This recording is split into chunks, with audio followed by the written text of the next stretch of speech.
People that found it difficult to support a power shift to the south in 2023 will be the same people that will support Obi with their resources and everything. Come on, leave this thing. It is said that what an elder will see while sitting, a young child, if he climbs a tree, no matter how tall that tree is, he won't see it with his bare eyes. Jonathan has cried out. He has called the selfish interests of the northern politicians. He had a viral interview just 2-3 days ago before the coalition was announced, and it is a direct message to Peter Obi.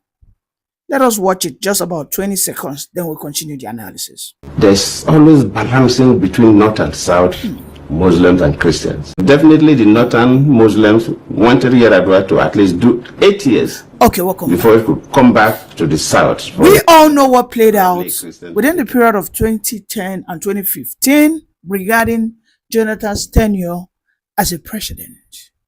I will play you the longer version of that video after my analysis, but let us dissect the confessions or the revelations of Jonathan about the Northerners. I can see, as you have it on my screen now, that Peter Obi has accepted, right? He said he is ready to make sacrifices for us to push out the people in power that have brought poverty and insecurity. I agree. But my problem is, who are you ready to build the bridges with? Do you want to build the bridges with the common oppressed middle belt and the southern people? Because in reality, these are the people that put Peter Obi there, that will support him to fulfill his manifesto and every good plans he has for Nigeria.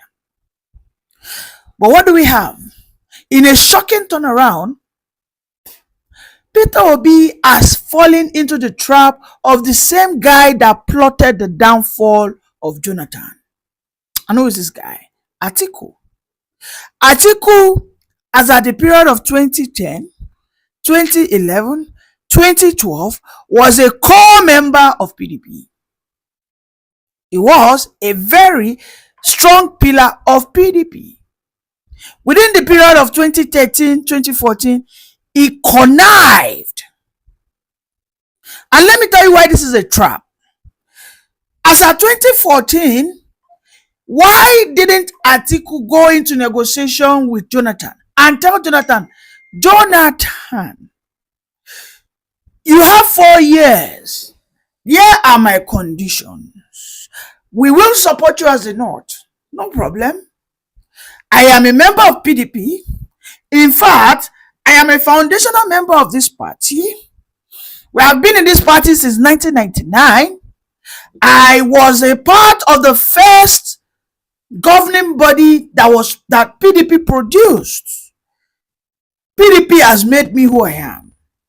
But Jonathan, immediately after 2015 to 2019, you must support my candidacy. What did we say?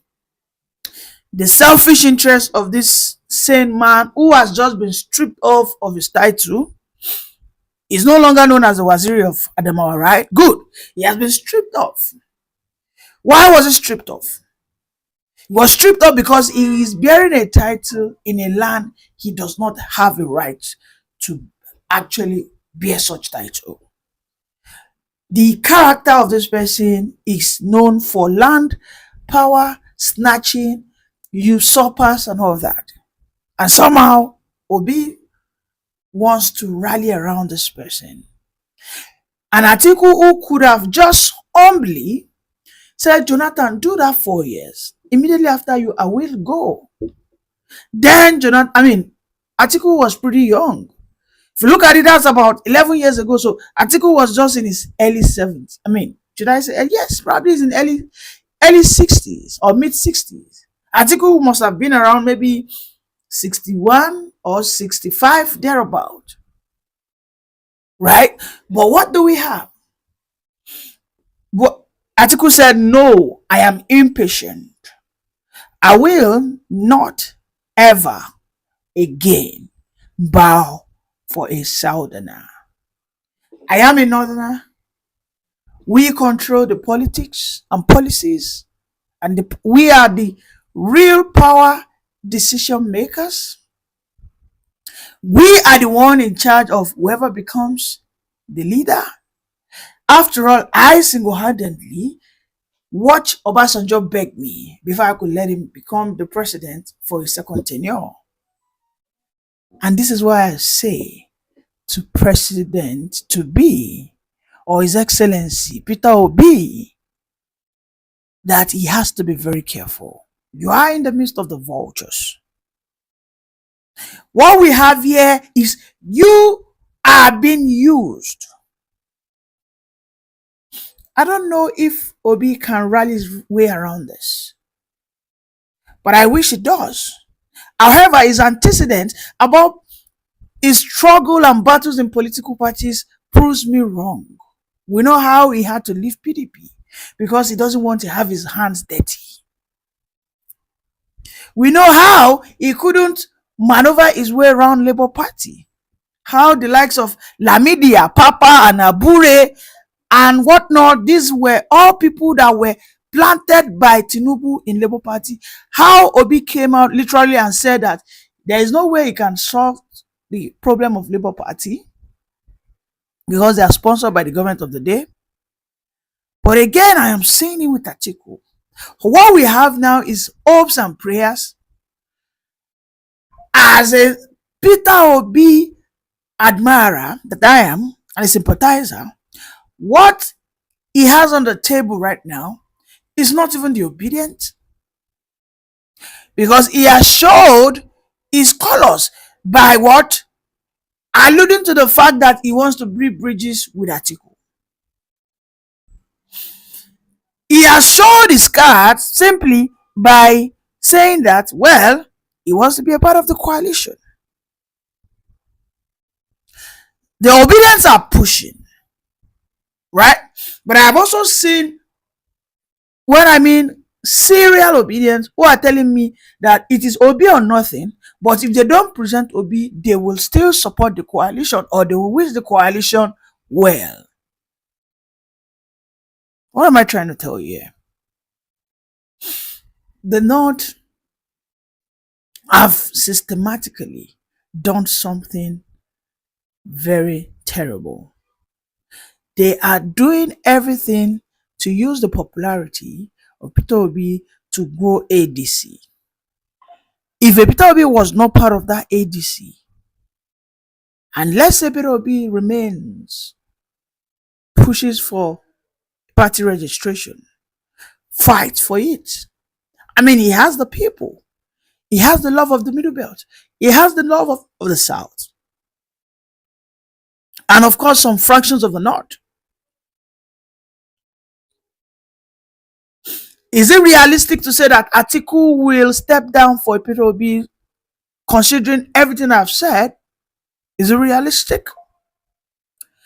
Is it realistic for you to listen, as we will do now, to Jonathan, a complete version of his video, that the North and South dichotomy is a real problem in Nigeria that will never be solved unless, of course, Nigeria is splitted?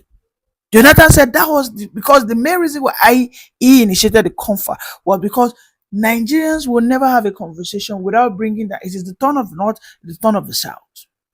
That he was being threatened that if he did not step down, of course, these were propagandas that were sponsored by the northern oligarchs, that a coup is coming for him.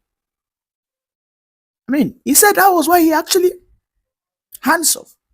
That the North, the Fulani oligarchs, everything he heard from them in the Aso Villa was coup there, coup. So please tell me, these are the conditions Peter Obi wants to sell his soul to. Let us imagine, okay, they give him, go and run, and he agreed to 4 years. I mean, you are the president. Is he going to become the president and arrest Atiku, everybody?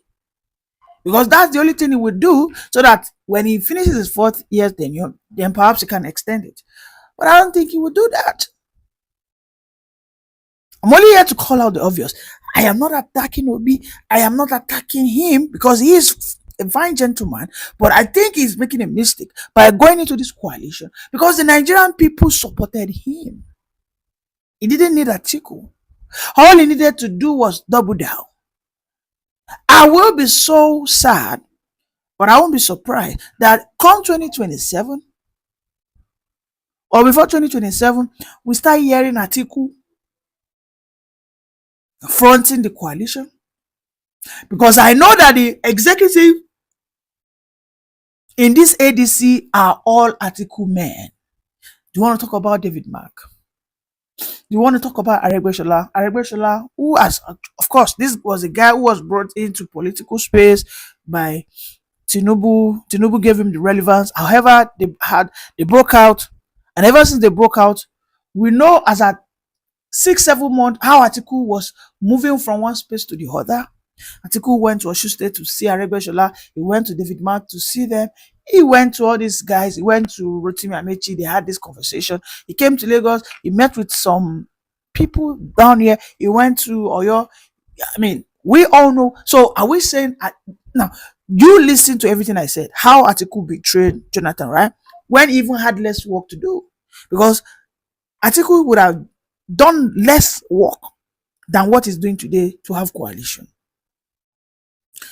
Atiku would have just said, Jonathan, complete your 4 years, which is making it 8 years or whatever years that you have. But after that, you will give me the support. That was what he needed to do. But we saw that Atiku jumped ship. He went to APC, brought down the government of Jonathan that was doing exceptionally well. Right? Exceptionally well. He brought down a government, of course, in support of Tinubu, of course. Right? They brought down the government of Jonathan. And yet, you expect me, because you think I'm gullible, or because you think I want to play the enemy of Peter Obi, I will come out and speak the truth. That you have to be careful. Your intentions have to be known right from onset. Diplomacy, neutrality. Nobody said you cannot join the coalition, but you have to play your cards to the fullest. Yes, we have to kick out Tinubu. He's a corrupt person. But the coalition which I'm going to be a member of, that I'm ready to give my all and I'm ready to commit my obedience, must put into the condition of the North and South dichotomy. These are the words that should come out.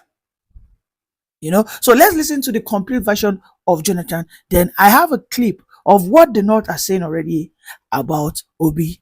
That if Obi fronts, this is a serious matter, that if Obi fronts that ticket, that he will lose. Imagine the Northerners. These are supporters of Atiku. I have said it that Atiku. Anyways, let's watch it together. There's always balancing between North and South, Muslims and Christians. And Yar'Adua was a Northern Muslim, who was the president. And he took over from a Southern Christian, Obasanjo, who ruled for 8 years. So definitely the Northern Muslims wanted Yar'Adua to at least do 8 years before he could come back to the South for another, probably a Christian, to take over. But well, the health issue came up, and it was the problem. And that is why even to allow me to act was an issue. When Yar'Adua was going for the medical checkup, actually a letter was written.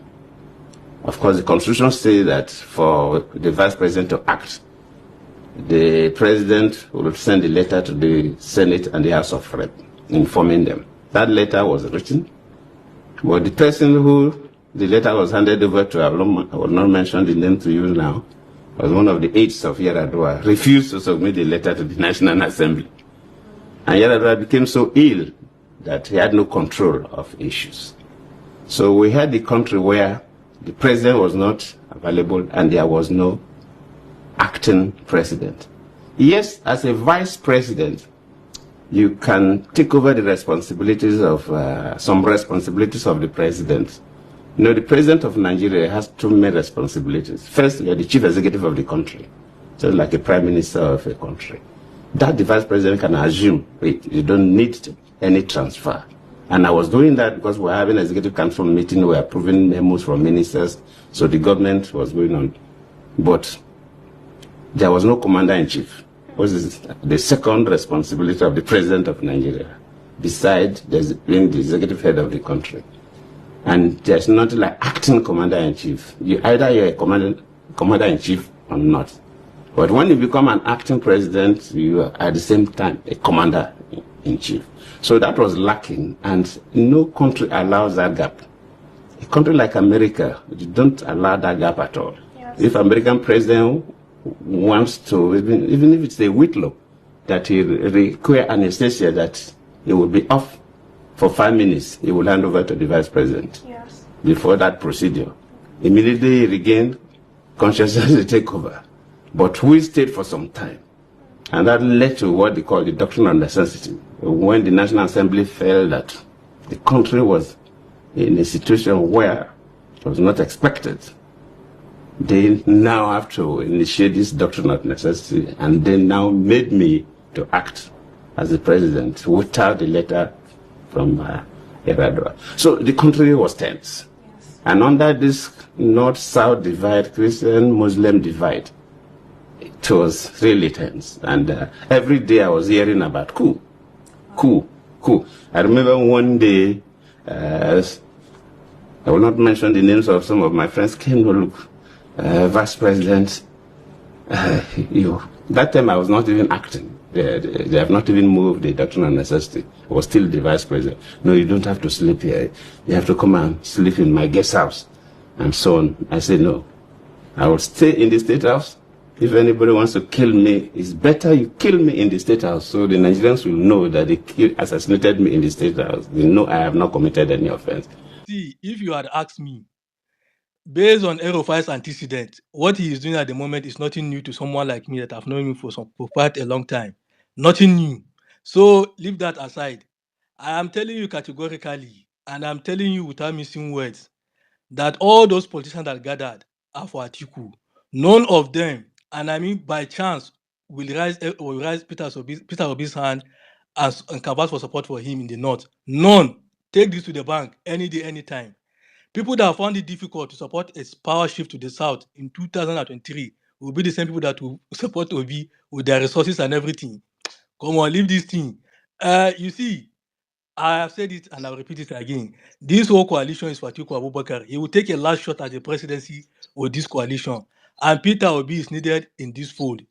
He has two options. Take the VP slot or move to another party. Nothing more. Mohammed, if Atiku steps down, Mohammed, we need to be Who are you supporting, please? Mohammed, if Atiku steps down tomorrow morning, Which party are you supporting? Oga, by Atiku's antecedents, I'm coming now. By Atiku's antecedents, even in the last 40 years, since his days in the SDP, to the PDP days, to the APC days, to the PDP days again, Atiku will never, ever step down for Peter Obi. Leave this thing, I beg. Why don't I talk this thing as if say today they want to come Nigeria? Atiku will never Why step did he down for step Peter down Obi. for I Abiola? don't even Atiku you dey support. Na Why Atiku you dey did support. Santos, he stepped Mohammed. down. He stepped down because he had a figure that was bigger than him. Atiku He had a mobilize figure that resources was and bigger mobilize than him. politicians. I'm coming, Ademola. Atiku use resources and political connection to mobilize politicians to form a coalition and they step down for Peter Obi. In which heaven? See, how can I leave this in a bed? Not they tell us what your mind they tell Leave you. this This thing. na your mind they talk here. Not they tell us. That is your own opinion, please. And always say that it's your opinion. Don't say it as if it's something that is popular. Come on, I You know go, say they pay you. you go, I know you say go You don't cry need to. when You they don't need to announce. tackle calm him. You down. just need to reason along with him. Mohammed, Probably there is sense in what he's saying Don't now. say You reason can't again. just. He's talking as if All these he's APC God. What people, are you saying? I know Your He's opinion. na not agenda. saying No be God. say, He's see, not saying Because God. the people that are In guarding fact, them, he's sort why of you not go there? Why you politics not go all now. these there? There? APC people. to I power. know now all these urban Na jagabandits. APC in All there these urban na PDP. jagabandits. Mohammed na APC I or na know on PDP. agenda. Why you say Atiku Abubakar. Whether you see through the mirror or not, later on you realize this. Those juggernauts you see around him will support him and they will ensure Well, if that I he told you emerges as some the party few flag months bearer. ago, Mohammed, if I told you some few months ago that El-Rufai will leave APC and join a coalition, you say it's a lie now. No, me? No. I You would don't have think we said had that that now. You would have conversation at said any it's point. not But possible. But anybody, if I asked you some few months ago, you say never. If I would not to join which coalition, how? you would never Which believe it. El-Rufai? See, my opinion about El-Rufai is something I've maintained consistently, whether It's not politically about or that. It's not otherwise. about who So verifies. I'm just telling you, no, like I'm you are coming. So if saying. you if you if Hold you had on, told me, no, hold if you on, had told me, hold if you had on, told me, if you hold have asked on. me, The problem is that you people don't always get the point of my question. You always try to wiggle your way out of everything. Sometimes you face the question the way the question comes. I told you that some few months ago, probably last year, if we told you that El Rufai will support the coalition and leave the ruling party, you say never. Where is he going to? He's in the ruling party. Da, da, da, da, da. Da. Now I'm telling you that these people will campaign for Peter Obi. The Northerners will support him. They will take him to the north. They will take him around. They will campaign for him, and nothing will happen. You people don't know that Nigeria is changing. You think that Nigeria is still the Nigeria of 1999. Mohammed, you're a 1999 politician. Please update yourself. Update yourself, please. So, guys, these are some Nigerians calling on Peter Obi, telling him to wash himself, to wash his back, because they don't really trust Atiku Abubakar. That has been the concern of some persons, that they don't really trust Atiku Abubakar. So, guys, what is your take on this? Please drop your comments with us in the comment section. Thank you and bye.